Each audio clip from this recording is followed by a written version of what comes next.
I was going to show you this. This is my daughter, Julia. Oh my goodness! And she's a musician. And an artist, and she just kind of really made it big. I mean, she's 27, and her album. She did an album that came out last year. That came out in the fall, called Tragedy, which is a. It's avant-garde. It's avant-garde pop.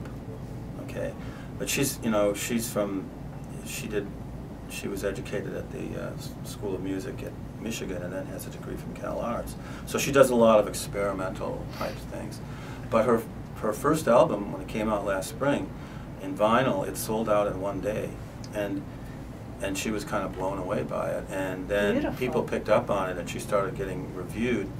And then her next album, Ecstasies, came out about 2 months ago. That one also sold out in one day, and she opened at the Poisson Rouge in New York, and it was a sellout. And then that was her debut in New York, and then she flew to London and signed with Domino Records.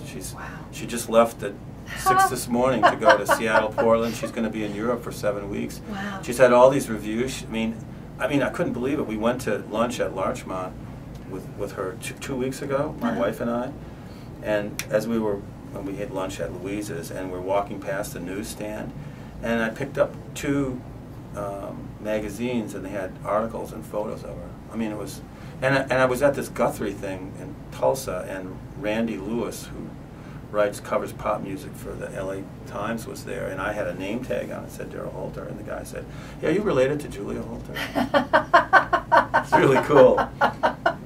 And you could say proudly. Yeah, I mean, it was really a great experience.